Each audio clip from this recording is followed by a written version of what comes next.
Alright, welcome back to Nations Cup 2023. We're actually here in the Silver League. Yes, the Vipers team didn't actually make the main event. Shock horror. Unbelievable. How can such a thing happen? So we've got Norway A here with... Who's on the flanks here? Ah, yeah. So we've got the Viper here on the right side flank as the Red Trunks Bengalis. We've got Ninja Connor here as the Yellow Trunks Bohemians. Kong Forever as the Purple Trunks Teutons. And Tor as the Orange Trunks Turks. So they're up against France B with Lightly as the Silver Trunks Bulgarians. PLP as the Light Blue Slavs player.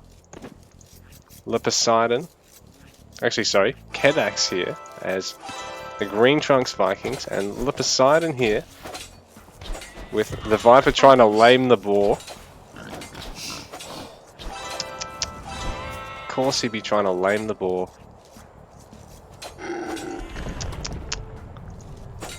What a pig. So Poseidon here as the Blue Trunks Celts player, a Celts pick. Man, he's playing Celts. Like, you never see that. People don't play Celts. People barely remember they exist. So everyone pinging everyone about where to wall, which boar to try and lame, and all the rest of it.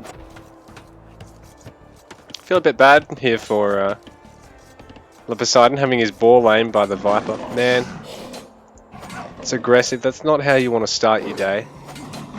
Being lamed by probably the most high profile, the most feared player in the game.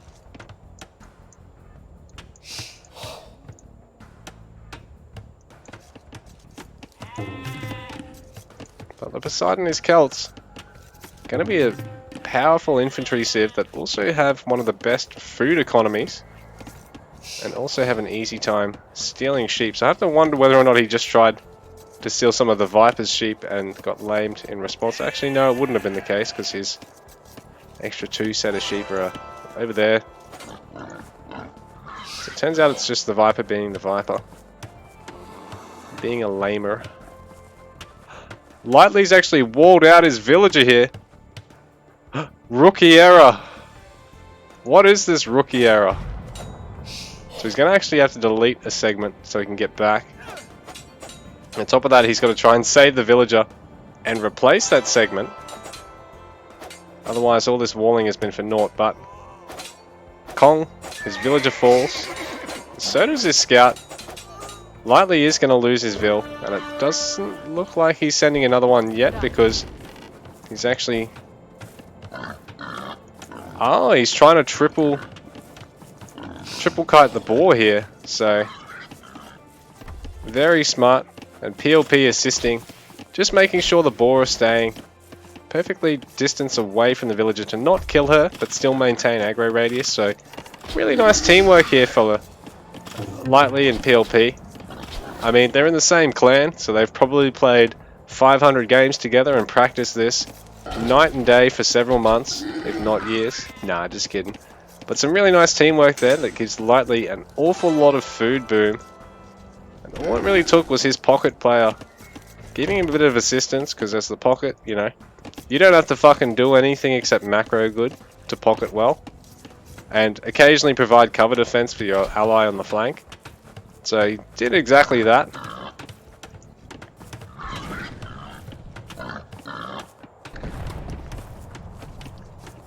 The Viper actually walled in the Snow Leopard there. Wonder if he'll ever delete that just to fucking kill some of the Poseidon stuff here.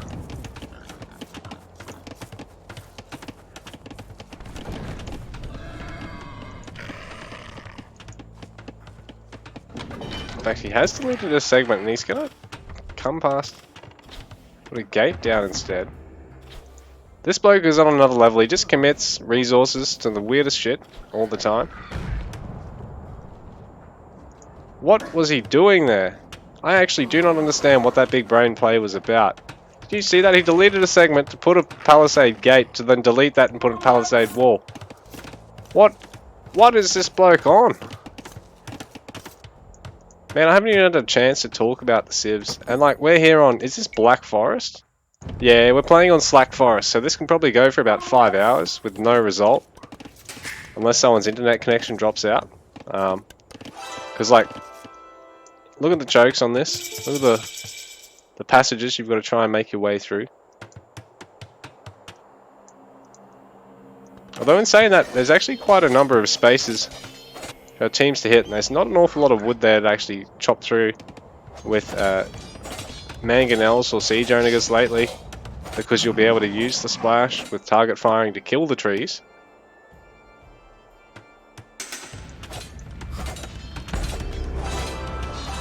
But Poseidon actually going for a bit of a push here, even adding a range. But this militia actually have bonus attack, movement speed, no attack speed.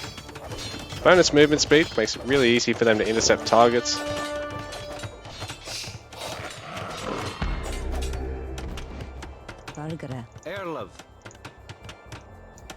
The Viper letting out the leopard there, letting the beast out of the cage finally.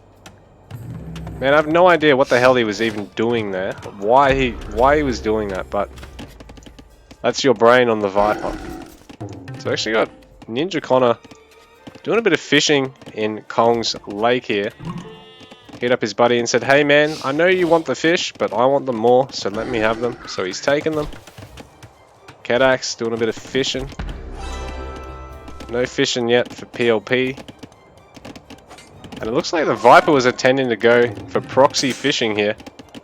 And he might even be able to get this off. It looks like he will be able to get this off. So he'll be able to proxy fish. And later on even try and harass with galleons or with the bombard galleons. Try and take out his opponent's base. Lightly doing a bit of fishing. And Tor doing a bit of fishing. So we've got 2 lakes here for Team Norway and 3 lakes here for Team France. But the Viper, just the mathematician that he is, has managed to steal back one of these docks himself. And the Poseidon just asserting dominance here. Keeping tabs on his opponent's stone. And it's only a stone's throw away from this gold as well. Viper having to try and make as good use of his archer as possible, and in fact, the Poseidon with a bit of a bad disengage there. Actually going to drop the man-at-arms. Both man-at-arms for the one archer. So he should have just committed, bro. Just go all in. Go balls deep. So Tor, with 80 layers of wall off, setting himself back 500 years in gather time. It's just making sure he's going to be safe on that left edge. So we've got some assertion of dominance here from Kong as well. So here on Slack Forest, with things finally setting down as our players are going from feudal to castle, or in Kong's case, going from Dark Age to feudal. Might finally have a chance to introduce the Civ, so man, I might as well stop talking about Celts. They actually have faster firing siege units, don't they?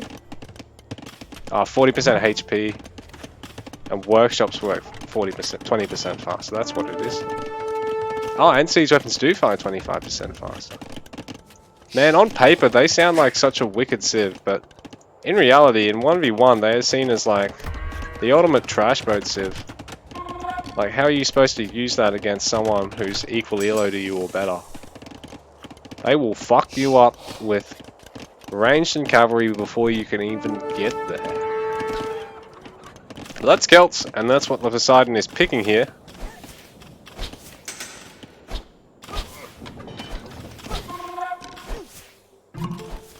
And the Poseidon actually has a ranged advantage over the Viper here.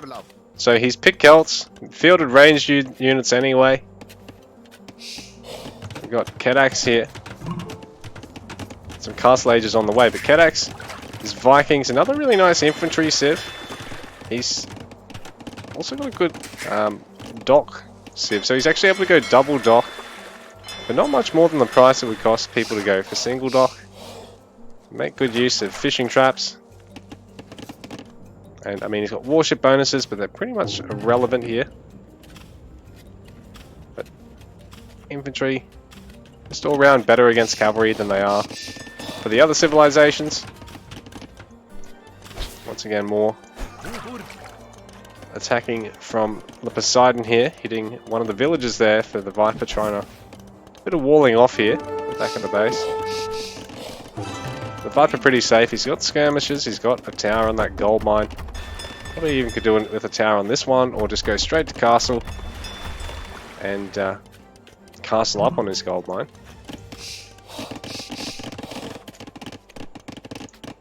So PLP on the Slavs.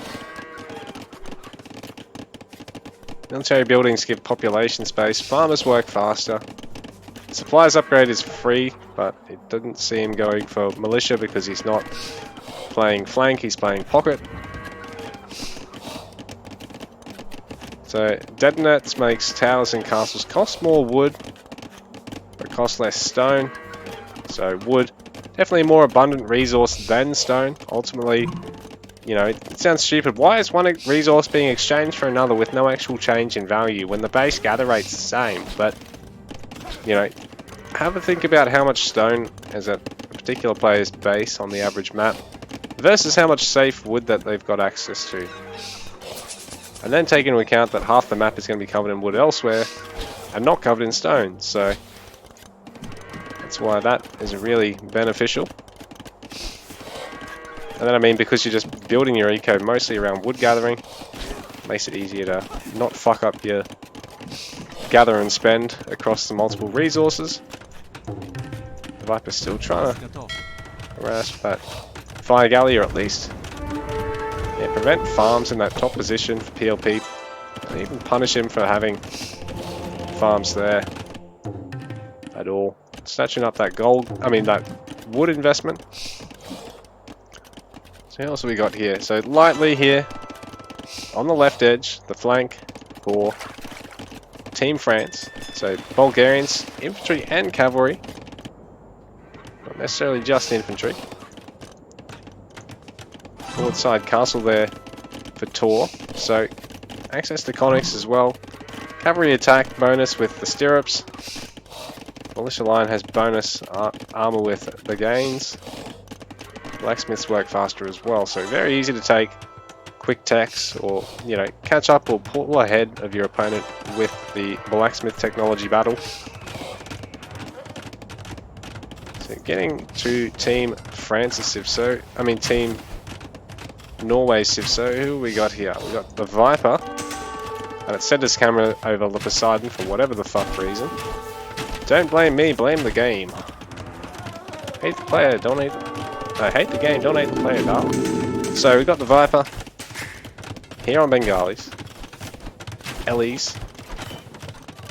Resistance to conversion for an elephant civ, which is pretty rare. Generally the elephant civs have among the worst conversion resistance because they've got access to elephants. Such a high power cavalry unit that also doubles as a siege unit. So just that mobility, it's OP, man. So I think the Viper even just deleted the warship so he didn't have it converted, which slows down PLP's attempts at actually ending this economy, because now PLP's just going to have to basically wait till this monk recharges to convert every single fishing ship there, rather than converting the one fire ship and wiping out the fishing ships a lot quicker. So big brain play by the Viper to delete the boat. You don't ever have to delete units being converted, bro. That just means you're basically giving them up for free. No, Ducat, that's an example right there, right then, as to why that's not the case. So anyway, town centre spawn extra villages as Bengali, so if you can boom up a couple of TCs, he doesn't even have to wait for the real payoff of having to train up the villages, because he already has two of them straight off the bat. with no extra cost to the town centre. Build cost, so it saves him 100 food as well, and all that, as well as all that train time. Ships regen HP, so trying to chip away at these guys with 1 or 2 ranged units isn't really worth your while. PLP is actually pretty much best off trying to just use 1 monk to convert all these and pray that the Viper fucks up and not deleting the warship, which he didn't. Because the Viper doesn't fuck up a lot, and when he does, I think most of the time it's deliberate to develop clickbait on Facebook. He's got access to Rathers as well, really nice. Chariot unit that can switch between between ranged and melee cavalry attack stances. Villages also take less population, so for every 10 vills, you're only taking up 9 pop slots. I didn't think AoE games actually had the capability of such deep and difficult mechanics to develop into the game, but it seems like AoE 2 has pulled it off. Kedax creeping forward on the Viper. For whatever reason, Team France wants to really just take this poor bloke out of the game, because it looks like he's trying to take out Le Poseidon all on his own. Bit of a one-man army thing going on right now. But Ninja Connor gonna back him up in his pocket, springing into action here. So that castle quite defensively placed, getting a lot of ranges, and a siege workshop as well. Pretty much mirroring what Kedax is doing, except hiding behind your teammate instead of just man-moding it straight in front of him. Anyway, Team France, who else we got here? Ninja Connor, who is he playing today? So he, Bohemians, Blacksmith and University's cheaper. Chemistry and Hand Cannoneer available earlier. Good Spearman. So it looks like he's just going to try and go forward with a bunch of Hand Cannoneer. He is Imperial Age already though, so... And I guess he's going to want to be in order to be able to have even footing with Blacksmith upgrades to fight Kedax here, who's already got Arbalesters at the moment. Not afraid to use them. Micro there from him, taking out that Mangonel for a single Arbalester and a bit of damage on the rest, but saying that the damage might be just enough for these Cannoneers to finish them all off. Man, that's a big fishing trap eco here for our players. Viper's still on that water. Kedax hasn't PLP hasn't cleaned that up properly.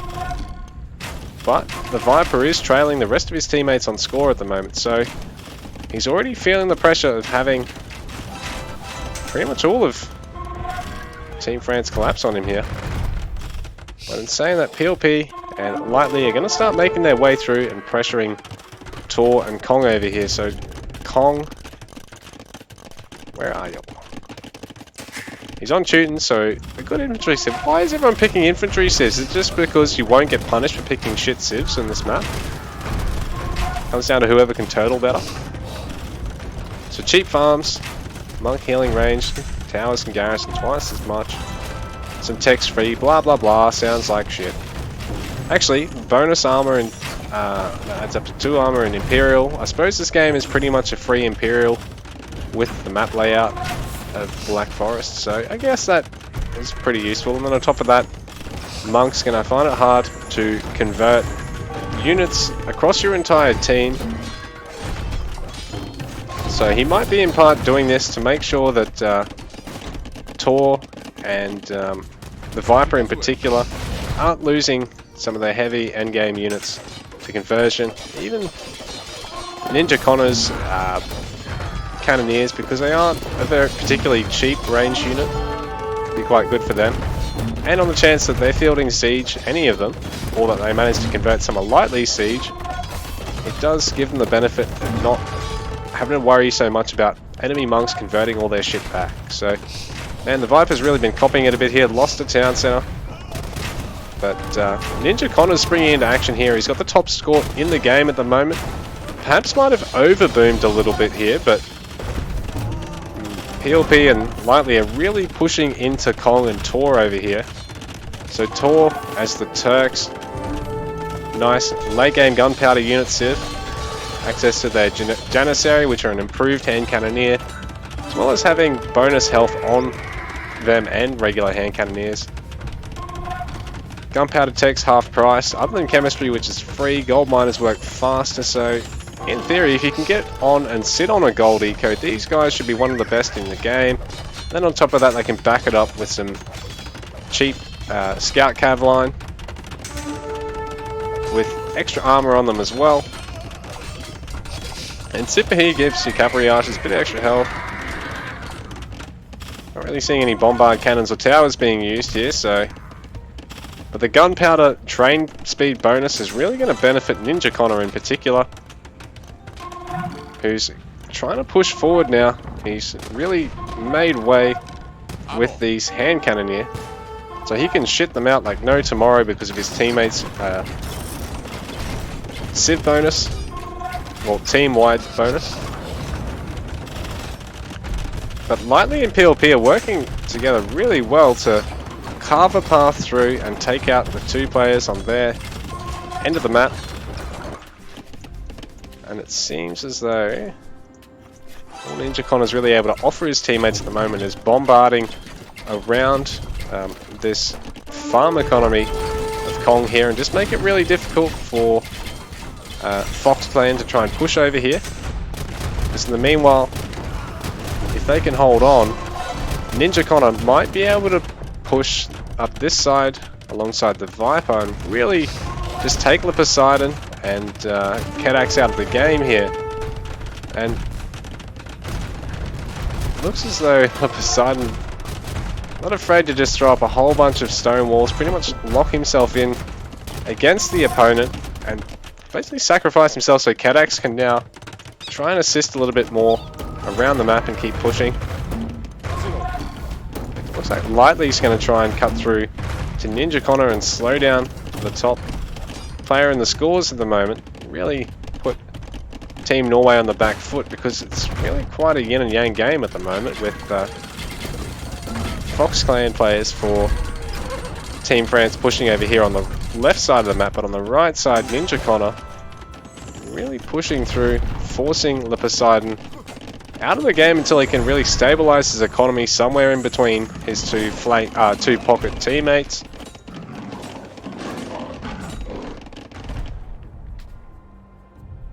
So Poseidon has an awful lot of his eco out of action. 60 villagers on the run at the moment. Well, he tries to set up some town centers in behind PLP's base. It's pretty much going to be the safest part of his team's side of the map here. Kong with a nice trash front line of those halbs, backed up by Tor's heavy cav, but they're going to be running headlong into a massive siege onagers who are also supported by halberdiers. Now a bunch of berserks there of Kedaxes to back this up too, so these guys very cost effective. Oh, that's a nice shot from the bombard, taking out two onagers at once there. Really nice hit there. Interesting to see how many houses of Kedaxes here are just behind enemy lines, just chilling at this point. Even a couple of Poseidons, and there's no units actually stopping to attack any of this, because I guess there's easier value to be ascertained just harassing the enemy around the map. So both teams to be market lined right now. But it looks like Lightly is on top of the market line of the Viper at the moment, so you're able to pick away a lot of these caravans for the moment. In fact, oh, he's going to force the Viper to have to try and split up the trade cards as best as possible, which is a nice micro there from the Viper. A bit of friendly fire too on Lightly's units. But Ninja Connor, it looks like he might finally have been forced back here thanks to these bowjars from PLP. So he's had to commit to some halberdiers and re-max out the hand cannoneer army. And at the moment it looks like Team Norway is safe on both sides and able to start pushing forward. There is this pathway that's been cut through the center of the map here, so I wonder if that's going to be made use of by anyone here. PLP has this nicely walled off, so the Viper can't just push straight into him without first backing it up with some siege.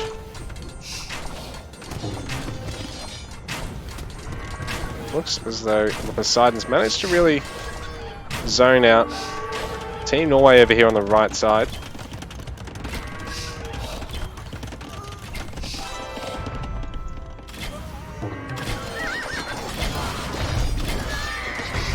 Lightly's pushing forward, backing up Kadax here.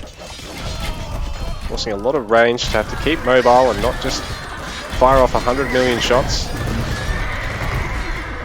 Nice unit control pretty much encourages as much friendly fire as real damage, and the Onagers do get picked off there.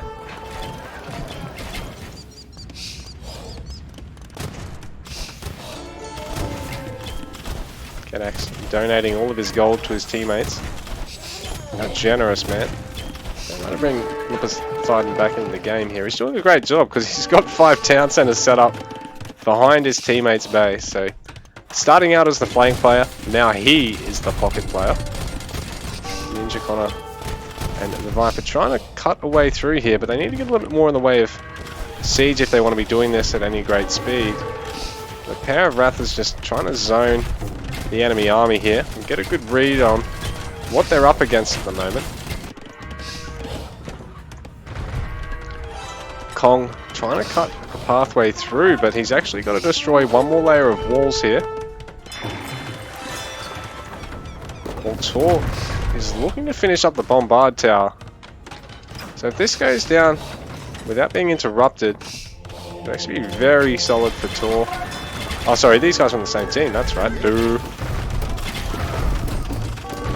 So they're trying to push while Team Fox Clan players for Team France pushing into them with PLP and Lightly over here.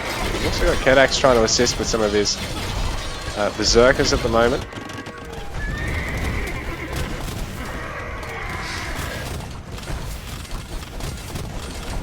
Huge Boyar army not wanting to engage until the time is right.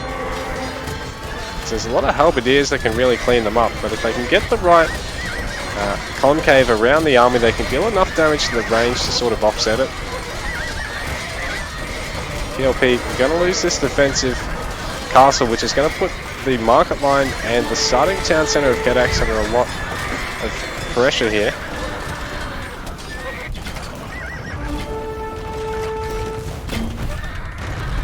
While Tor is just bombard tower creeping on his opponents here, so Lightly, Poseidon, Kadax, they're all tapping out there, so looks like Team Norway taking the game.